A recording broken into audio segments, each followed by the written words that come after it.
Hey there, Toolaholics. Welcome back to part 7 of my truck bed camper build.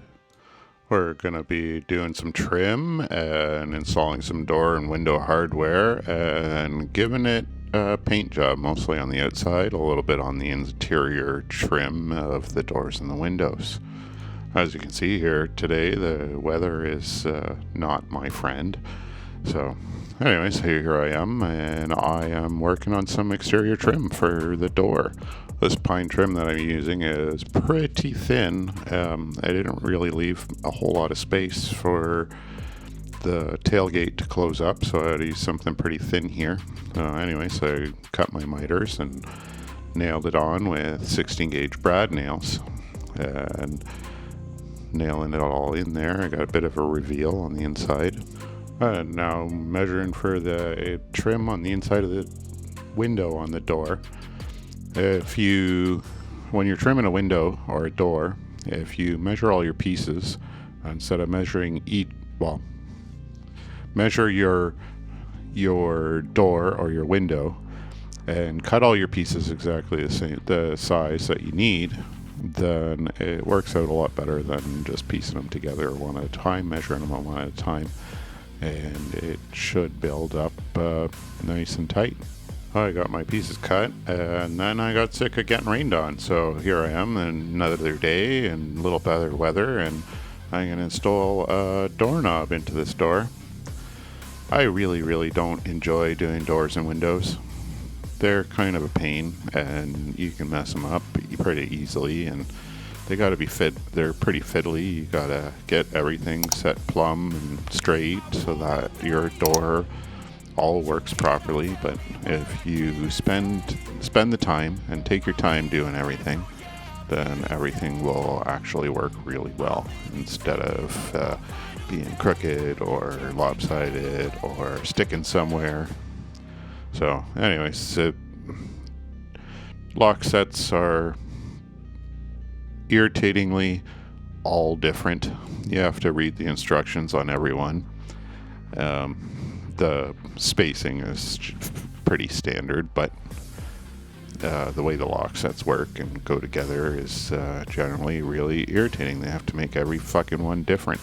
So, and I'm just messing around getting my recess cut in for the plate and all of that jazz.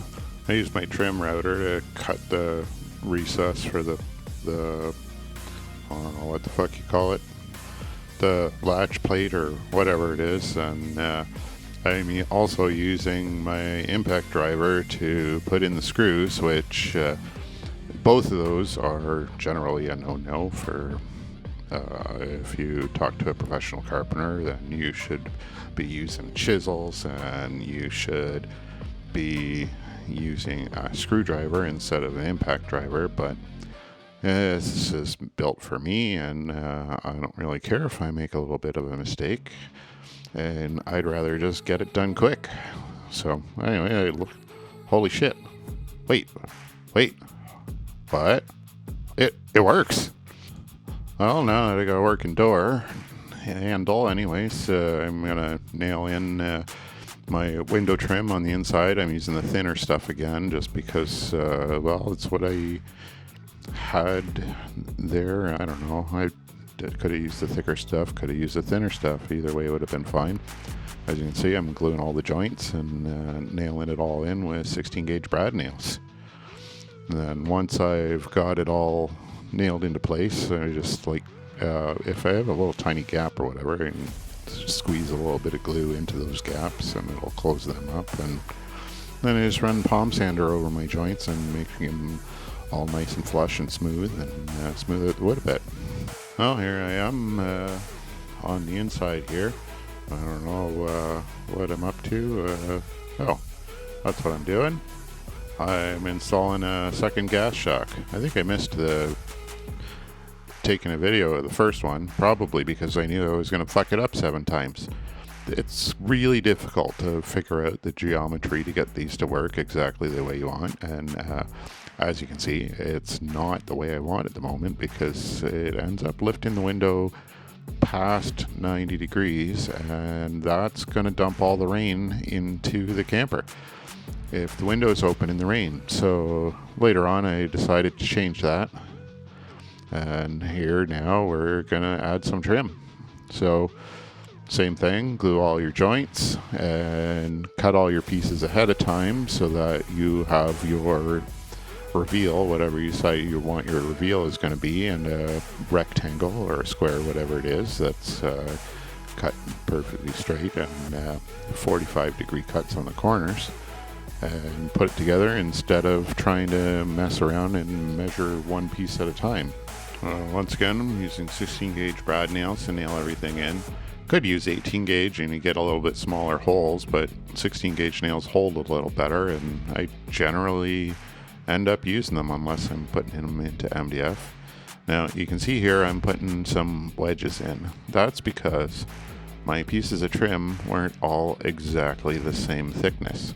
So what I did is up at that corner there where the trim was a little bit thinner, this can happen if the wall's a little wonky too, I just shimmed it out a little bit so the joint would be flush. And now I am working on putting in the gas shocks on the other side.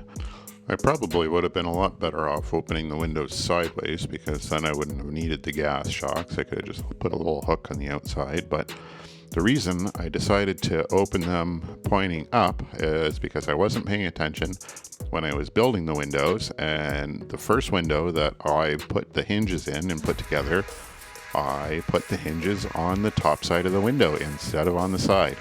So that's what happened, and now the windows open up. But I guess it might shield a little bit of the rain from coming into the open window. And now I get to fuck around with putting in gas shocks and figuring out the geometry so that the windows will open to the angle that I want, which I did get figured out on the other side off camera, and now I'm installing this one to the same measurements. As you can see, it gives a bit of a slope away from the camper. And this is back to the other side where I've fixed the location of the gas shocks, and here I am building my window trim. So if you have a jam extension, you can build it, all of it, in one piece on the floor and then put it all in place. I don't have a jam extension here, but I've put my corners and my trim together and nailed the corners in and glued it, and you can just put the whole thing up in one piece. It works out great that way too. There's a whole lot of different ways you can do things. Sometimes you do it the easy way, and sometimes you do it the hard way. So I had a thin piece of trim here again, and I'm shoving in shims and shimming the pieces out so that they're flush on all of my joints. We're going to caulk around the window trim anyway, so that'll hide all of that. And I'm just trimming off those shims with the fiend saw and sanding down the joints so they're flush, and a quick sand over the surface so I'm smooth and ready for my paint or whatever I decide to put onto it. I'm also sanding the edges, get it all nice and smooth. So here we are.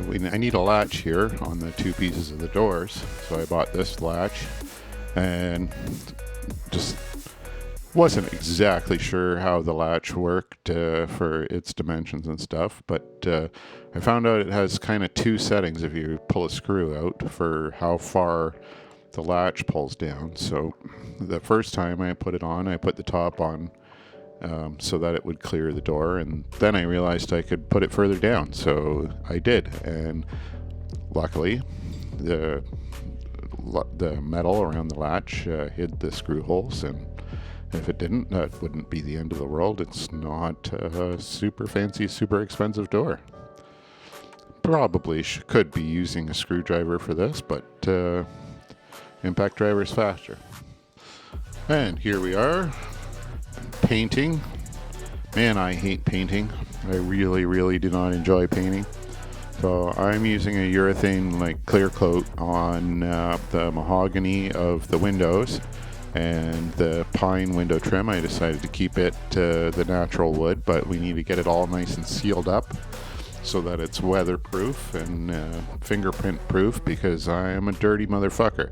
I generally have dirty hands, so it's a full gloss, and I'm just putting in a nice layer of it and doing my best to avoid painting onto the glass, and around the edges where it's going onto the other wood that's going to be painted, I didn't really worry about cutting that in, because I can cut the paint in instead of cutting in the clear coat, and the paint will go right over top of that clear coat.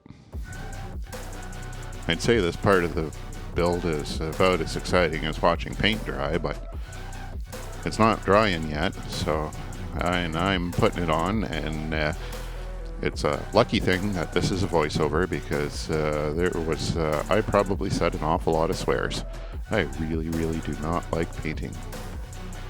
There's some people out there in the world that say they really, really enjoy painting. There's a word for those people, and that word is liars. And here we are doing a little the interior trim and the interior parts of the window.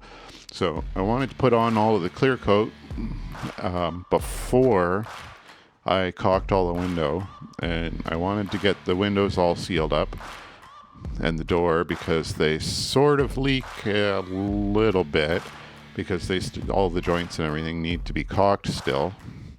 So if I get all my clear coat on first, then I can caulk over top of the clear coat and have nice waterproof doors and windows. Well, we're definitely getting kind of boring here, just watching me paint stuff and secretly swear.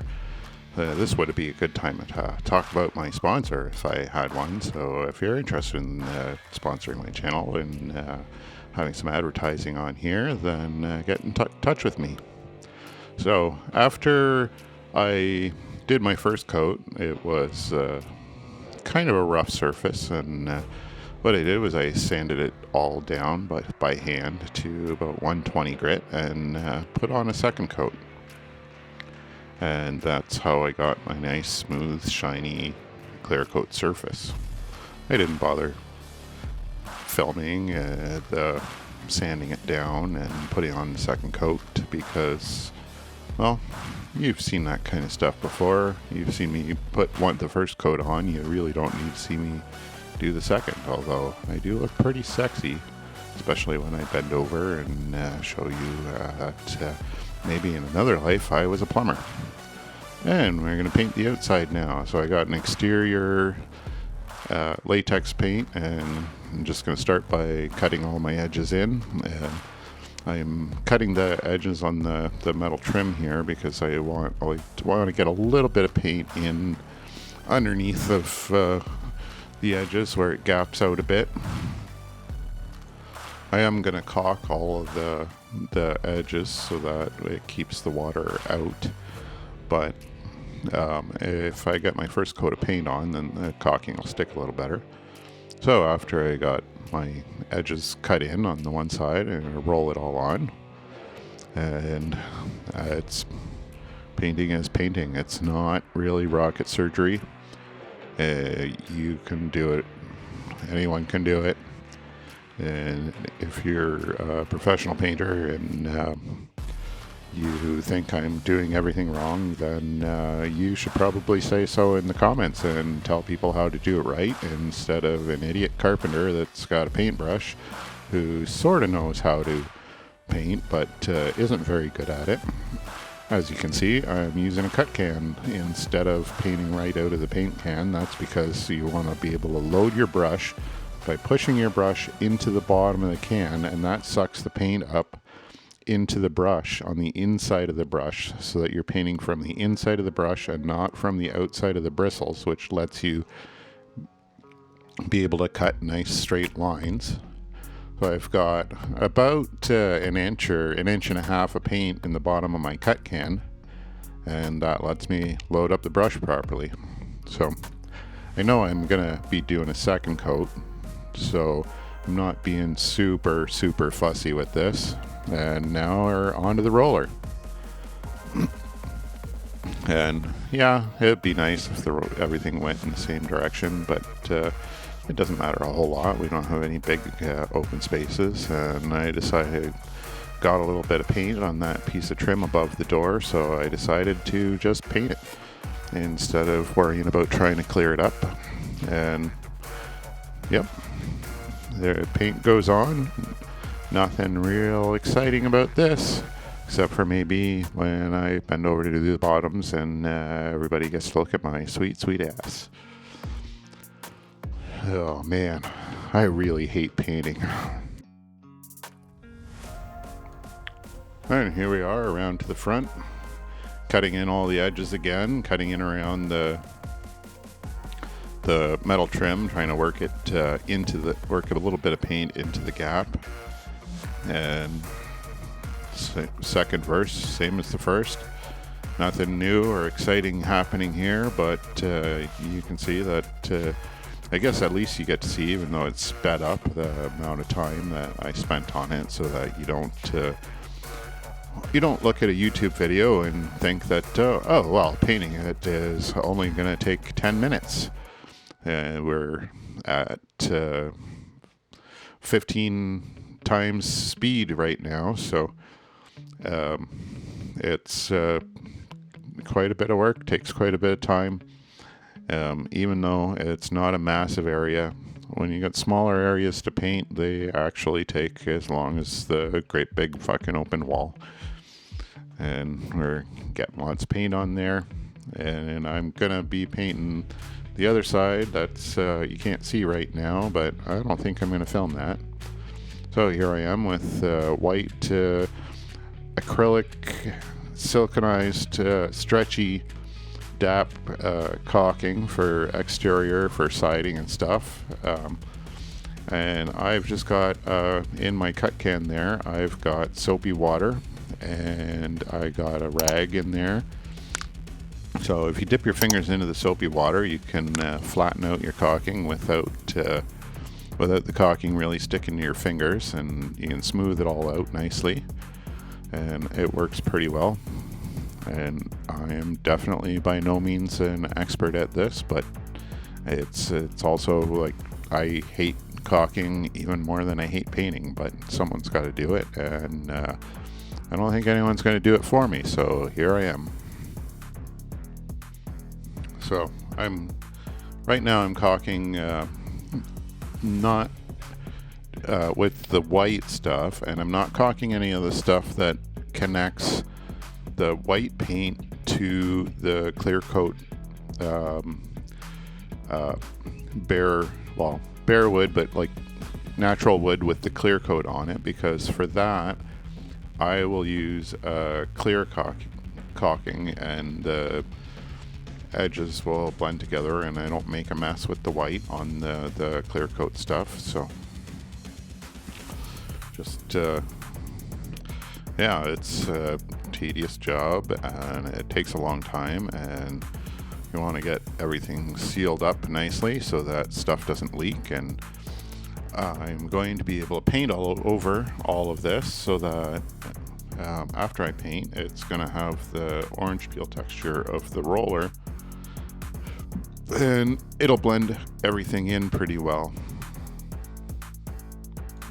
Watching me caulk the outside of the camper is probably even less exciting than watching me paint it.